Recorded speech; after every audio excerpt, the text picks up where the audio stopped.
መብትሽን አለማወቅሽን ብቻ ነው ሁሌም በአእምሮ ውስጥ የሚመላለሰው። መብትሽና ግዴታሽን ማወቅ ግድ ይልሻል። እኔ ስላንቺ መብት አውቃለሁ ብዬ አይደለም።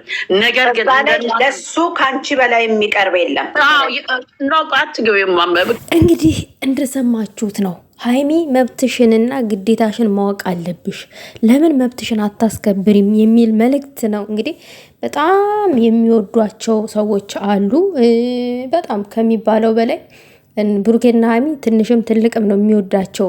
እንደምናውቀው በጣም ከሚባለው በላይ ዝቅ ብለው ነው ይዘረነ ገኒ ምናምን ነገር አሉ። ግን ገኒዬ ይሄ ሀሳብ በሰጠችው ሀሳብ ላይ የሆነ ነገር ማለት ፈልጌ ነው እና ይሄንን ሀሳብ የምሰጠው ገኒን ተቃውሚ ምናምን አይደለም። ኖ ግን ሀሳቡን ማንሳቷ ካልቀረች እኔም ሀሳብ ልጨምርበት ስለፈለግኩኝ ነው። እዚህ ላይ ብላይ ተገኝቼ በሰፊው በኋላ ደስ ይለኝ ነበር። ነገር ግን በቤቴ በሰፊው ሀሳብ ልስጥበት ብዬ ነው ይህንን ቆረጥ አርጌ ወደ እናንተ እየመጣሁት። ሰላም ውዶቼ፣ ሰላማችሁ ይብዛልኝ በያላችሁበት ውዶቼ። ይህንን ቪዲዮ ላይክ፣ ሼር አድርጉ። ሀሳብ አስተያየታችሁን እናንተም በኮመንት አስቀምጡ። ለቤቱ አዲስ ከሆናችሁ ደግሞ ቤተሰብ ሁኑ። ምንድነው ግን ይሄ ያነሳችሁ ሀሳብ መብትና ግዴታሽን ማወቅ አለብሽ፣ መብትሽንም ማስከበር አለብሽ ነው እያለች ያለችው። የእኔ ተቃራኒ ሀሳብ ደግሞ ምንድን ነው?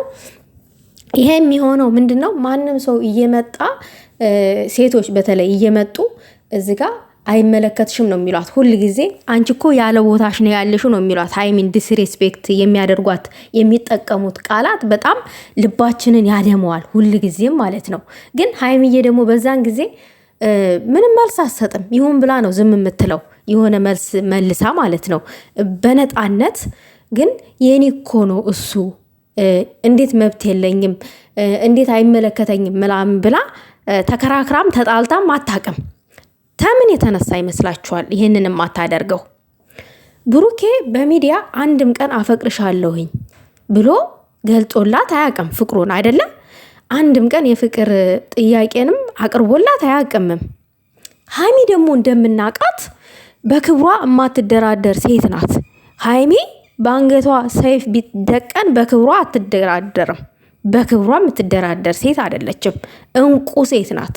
እግዚአብሔርን ለዛም ነው እኔ በትልቁ በግብድየው ማከብራት እና እዚ ጋ ማንንም ሴት እየመጣ አፉን ቢከፍት እንደገና ደግሞ የሆነ እሱ የኔ ነው አንቺ አይመለከትሽም አንቺ ያለ ቦታሽ ነው ያለሽው ይሄ አንቺ ቦታ አይደለም ብትባል የፈለገ ያክል ቢነሱ ቢገለበጡ ይመለከተኛል። እንዴት አይመለከተኝም?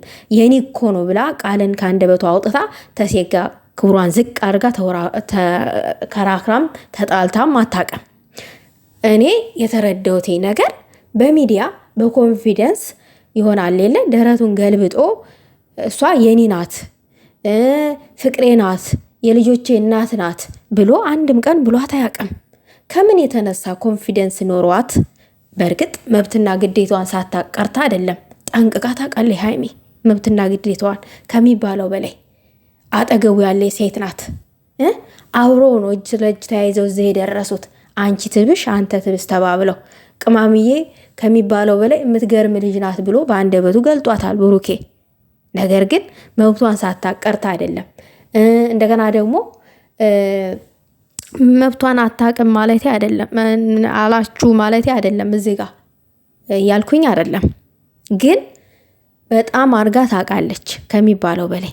ግን እሳ ደግሞ እሷ ሴትነት የሚባል ነገር አጥብቆ ይዟታል ሀይሚ በጣም ማለት ነው። ለዛ ነው እንጂ መከራከርም ልክ ልካቸውንም መንገር አቅቷት አይደለም። እኔ እዚህ ጋር ያሉትኝ ቴሌቪዥን አይደለሁኝም፣ ለሳምፕል አይደለም እዚህ ጋር የተቀመጥኩትኝ። በሱ ይመለከተኛል። እንዴት ነው የማይመለከተኝ? የነገ የወደፊት የልጆች አባት ነው ብላ እንኳን ለመከራከር የሆነ በቅጡ እንኳን እኛ የምናውቀው ነገር በሚዲያ እኛ ጆሮአችን የሰማው ነገር የለም፣ ያየነው ነገር የለም።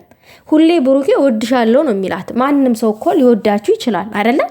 ቢያንስ እንኳን አፈቅራታለሁኝ የልጆቼ እናት ነኝ ናት ብሎ እንኳን እዛ ጋር የሆነች ሴት መታ ከእሷ ጋር ጠብ ስትፈጥር እንዴ እሷ እኮን የማፈቅራት ሴት ናት እንዴት አይመለከታትም እንኳን ብሎ አንድ መስመር እንኳን ለሀይሚ ገለጣ ቢያደርግላት እዚች ጋር ሚዲያ ላይ ሀይሚም የፈለገው ሴት መጥቶ የፈለገውን ነገር ቢጠቀም የፈለገውን ቃል ቢጠቀም እንዴ እሱ እኮ ባሌ ነው ፍቅሬ እኮ ነው የልጆቼ እኮ አባት ነው ምናምን ብላ በኮንፊደንስ ለመናገር ትሞክር ነበረ። አሁን ግን ያንን እንኳን ገለጣ ሳያደርግላት የሆነ ሰው መጥቶ አንቺ አይመለከትሽም የማትፈልጊበት ቦታ ነው ያልሽው ምናምን ቢላት እንደውም ጥርጥር ውስጥ ነው የምትገባው። ራሷን መጠራጠር ትጀምራለች፣ ትፈራለች። ለነዛ ለመጡት ሴቶች ማስረዳት ቃላቱ ሳይጠፋባት ቀርቶ አይደለም፣ ቃላቱ አለ በውስጧ የምትጠቀመው ቃል ግን ደግሞ ክብር የሚባለው ነገር ይይዛትና ከሱ ጥያቄው ስላልመጣ አፈቅርሻለሁ የሚለው ጥያቄ ከሱ ስላልመጣ ክብር የሚባለው ነገር ይይዛትና እነሱ ላነሱት ጥያቄ በስነ ስርዓት አትመልስላቸውም። ጭንቅላት የሚነካ ነገር ነው። አሁን ይቺ እዩ የምትባል መጣች። አንቺ እኮ የማትፈለጊበት ቦታ ነው ያልሽው አለቻት። አስቡት። አሁን እኔ እንደዚህ ብባል እኔ በሃይሚ ቦታ ብሆን ብሩኬ ፍቅሩን ገልጦልኝ ቢሆን በሚዲያ አፈቅርሻለሁ ብሎኝ ቢሆን ምሳሌውን ነው የምነግራችሁ። ወይንም የኔ ፍቅረኛ አፈቅርሻለሁ ብሎኝ ቢሆን በሚዲያ ምንድነው የማደርገው? እንዴ እሱ እኮ ፍቅረኛዬ ነው። እንዴት ነው አንቺ ነሽ እንጂ የማትፈለጊበት ቦታ ያልሽው አሁን ላይ? ድሮ አንቺ አልፈልግም ብለሽው ሄደሻል አይደለ? ዛሬ አንቺ ነሽ የማትፈለጊበት ቦታ ያለሽው። ምክንያቱም እሱ ህይወቱን መርጦ እየኖረ ነው ያለው። አንቺ ነሽ የማትፈለጊበት ቦታ ያለሽው። እኔማ ትክክለኛ ቦታ ነኝ ያሉት የምፈለግበት ቦታ መርጦኛል እኮ። እኔ እኮ ፍቅረኛው ነኝ፣ የነገ ልጆቹ እናት ነኝ ብዬ ማስረዳት ትችላለሁ አይደለ? ሃይሚም እንደዛ ብላ ማስረዳት ትችል ነበረ። ነገር ግን ደግሞ እንደዚች አይነቷን ቃላት ከአንደበቷ አውጥቶ ስለማያውቅ እንዴት አድርጋ ነው እኔ መብቴ ነው ይሄ እንትኔ ነው ብላ ልታስረዳ ትችላለች? አትችልም። የምሬን ነው የምላችሁ። ክብር የሚባለው ነገር ስለሚይዛት ነው እንጂ ግዴታ ማስረዳት የሚጠበቅባት አፈቅርሻለሁ ሲላት ነው ከአንድ ሴት ጋር ልትከራከር የምትችለው። ምክንያቱም አሁን ሃይሚ እኔ እኮ መብቴ ነው እንዴት መብቴ የለኝም እንዴ እኔ እኮ ፍቅረኛው ነኝ ምናምን ብላ እንኳን በኮንፊደንስ እንዳትናገር የሚይዛት ነገር ያ ነው። ገለጣ ስላላደረገላት ነው። በእርግጥ ከማንንም በላይ ሁለቱ ሰፖርት እየተደራረጉ እየተጋገዙ ነው እዚህ የደረሱት አይደለ? ብሩኬም ሃይሚም ምናምን ብዙ ነገሮችን አድርገዋል። መልካም ነገሮችንም አድርገዋል። እናውቃለን። ብዙ ነገሮች ጥሩ ናት ይላል፣ እሷም ጥሩ ነው ትላለች አይደለ? በጣም ጥሩ ሙድ ላይ በነበሩበት ሰዓት ፍቅራቸውን ይገላለጣሉ። ከምንም በላይ ማለት ነው እንትን ይባላል፣ ገለጣ ይደራረጋሉ። እኔ አንድ ሰው መልካም ነገር ካደረገልኝ አይኖ ሁሌን ስገልጥለት እኖራለሁኝ አይደለ? መልካምነቱን ያደረገልኝን መልካምነት ብሩኬና ሃይሚም እንደዛ ነበረ በውስጣቸው የሚያደርጉት እንደዛ ነው። ሁሌም እንደምናየው ያው መልካም ነገር አድርጋለት ነው፣ እሱም መልካም ነገር አድርጎላት ነው አይደለ? መልካም ነሽ የሚባባሉት የሚመሰጋገሩት። ደግሞ እዚህ ጋር መልካም ነገር ማድረግና ፍቅር ይለያያል። በፍቅር ውስጥ ስትሆኑ እና በጓደኝነት ውስጥ ስትሆኑ በጓደኝነት ላይም ሆናችሁ መልካም ነገር ልታደርጉ ትችላላችሁ። ለምን? ጓደኝነት፣ አብሮነት፣ መተዛዘን ስላለ ማለት ነው። መተጋገዝ ስላለ። በፍቅር ላይ ስትሆኑ ደግሞ የኔ ያንተ የሚባል ነገር የለም። የሆነ የጋራ ህይወትን ነው እየኖራችሁ ያላችሁት አይደለ? ይልጅነት አለው እዚህ ጋር።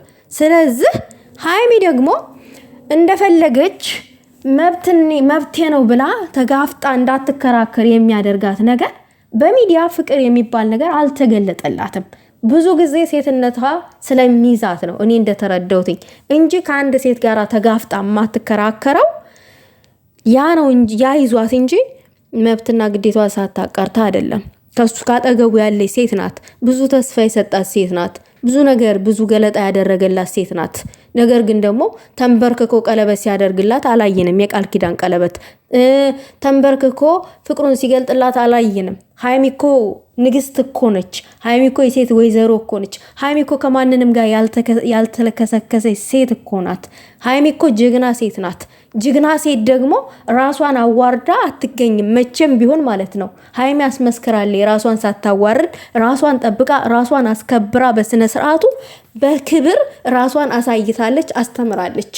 ማንንም ልፋጫም ሴት መጣና ባሌ ነው አለና ፍቅረኛዬ ነው አለና ከነሱ ጋር ተጋፍጣ ተጣልታ አታውቅም ብላለች እኮ በራሱ አንደበት። እኔ ከሴት ጋራ ተጣልቼ አላቅም፣ አሁንም እንድጣላ አታድርገኝ ብላለች። አታድርገኝ እንድጣላ ተጣልቼም አላቅምም እንድጣላም አታድርገኝ ብላለች። እና ከዛ አንጣር ነው ሀይሚ ብዙ ጊዜ ሴቶች መጥተው እንደፈለጉ እንደዛ አፋቸውን ሲከፍቱ ከዛ አንጣር ነው። እውነቴን ነው የምላችሁ ሀይሚ አንደኛ እግዚአብሔርን ነው የምላችሁ አንደኛ በክብሩ አትደራደርም እንጂ ብሩኬን ሳትወደው ቀርታ አይደለም። ብሩኬን እሷን ሳይወዳ ቀርቶ አይደለም። በጣም ነው የሚዋደዱት፣ ከሚባለው በላይ ይዋደዳሉ። ነገር ግን ደግሞ ሀይሚ በክብሯ ስለማትደራደር የማንንም ልፋጫም ሴት መታ ያለፈ የፍቅር ታሪክ አለኝ ብላ ስላለቃቀሰች እንደዛ ተጨንቃ መልስ ምሰጥ ሴት አይደለችም። እኔ እኮ መብቴ ነው ይመለከተኛል ምናምን ነገር እንዴ እኔ እኮ ይመለከተኛል ልል የምችለው በሙሉ ልቤ ርካሽ ሴት ስሆን ነው ውዶቼ። በቃ ለራሴ ክብር ማልሰጥ ሴት ስሆን ነው እኔ ይመለከተኛል ይሄ የኔ መብቴ ነው ብዬ ከመጣው ሴት ጋራ ልጣላ የምችለው።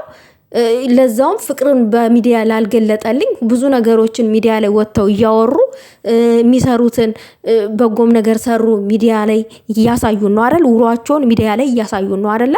አብሮነታቸውን እያሳዩን ነው። ነገር ግን ደግሞ ይሄ ቃል ኪዳን ቀለበት ሳናይ ፍቅር ጥያቄ ሳናይ ምናምን ነገር ሀይሚ የሆነች ሴት መጣች ክብሯን ዝቅ አድርጋ በወንድ የተነሳ ስትጣላ ሲታይ እንዲህ ሀይሚ ምነካት ይሄ እኮ ቦታው አይደለም ለምንድን ነው የምትጣለው ብለን መልሰን ሀይሚን መውቀሳችን አይቀርም። የምሬን ነው የምላችሁ አይቀርም። ስለዚህ ሀይሚ በክብሯ ስለማትደራደር እንጂ መብትና ግዴቷን ሳታቀርታ አይደለምም። ደግሞም እንደገና ዝም ብላ እቃ አይደለችም። ተስፋ እየተሰጣት አብራ ነው አይደል እየኖረች ያለችው እና ተስፋ እየሰጣት ነው አብራ እየኖረች ያለችው። ግን ተስፋ ደግሞ አላት። ያ ተስፋ ደግሞ እውን እስከሚሆንላት ድረስ አምናበት እየኖረች ነው። ነገር ግን ደግሞ እከሌ መታ በብሩኬ ምክንያት ልጣላ ልደባደብ አፍ ልካፈት የሚለው ነገር ውስጥ ሀይሚ እጇን ከታ አታቀምም፣ መክተት ራሱ አትፈልግም። ለምን? በክብሯ ስለማትደራደር እና መብትና ግዴቷን ደግሞ ሙሉ ለሙሉ ጠንቅቃ ታውቃለች። 100% እርግጠኛ ሆኜ ስነግራችሁ በጣም ጠንቅቃ ታውቃለች መብትና ግዴታዋን። ግን እሳ ደግሞ ዝቅ ብላ ከወረዱ ሴቶች ጋር ማውራትም መከራከርም መጣላትም የሚባለውን ነገር አትወድም፣ በጭራሽ አትወድም፣ ደስ አይላትም። እና ብሩኬ ደግሞ ራሱን እዚህ ጋር ነፃ ማውጣቱ እንደገና ደግሞ ይሄ ወንድ ራሱ መምጣቱ እኔ እንደተረዳሁትኝ ይሄ ወንድ መምጣቱ እኔ እንደተረዳሁትኝ የልጁ አባት ነኝ ብሎ ብሩኬም ስሙን ለማጥራት ስለፈለገ ነው። እንደገና ደግሞ በቃ ይሄ ድራማ እንዲቋጭ ስለፈለጉ ነው። ኦዲየንስም እዚህ ጋር እየተጣላ ስለሆነ ጭቅጭቅ ስለተፈጠረ በቃ ብሩኬም ሳያስበው ስሙ ጠፍቷል። ስለዚህ ደግሞ ስሙን ማጥራት ይፈልጋል እና ይሄ ልጅ መጣ። ድራማ ነው ኦልሬዲ። ይሄ ልጅ መጣ፣ እኔ የልጁ አባት እኔ ነኝ አለ፣ አለቀ። ልጅቷን ደግሞ አምጥተው ያጋፍጧታል። ልጅቷ ስትመጣ ደግሞ እንግዲህ የሚፈጠረውን ነገር አናቅም። አምጥቼ አጋፍጣለሁ ብሏል ብሩኬ። የሚፈጠረውን ነገር እንግዲህ ካልዋሸይ በስተቀር ልጁ የልጅ አባት ነኝ ብሏል። እሷ ካልዋሸች በቀር እንግዲህ መጨረሻውን አብረን የምናይ ይሆናል። ይህንን ማለት ፈልጌ ነው። እኔ ሀይሚን የተረዷትኝ በእንደዛ አይነት አንግል ነው። እናንተም የሁሉም ሰው አመለካከት ይለያያል በእርግጥ። እኔ ግን ሀይሚን በእንደዛ አይነት ነገር ነው ሁሌ የምረዳት። ለማንኛውም ውዶቼ የእናንተን ደግሞ ሀሳብ አስተያየታችሁን ኮመንት ላይ አስቀምጡ። የኔ ሀሳብ ግን ይህንን ይመስላል።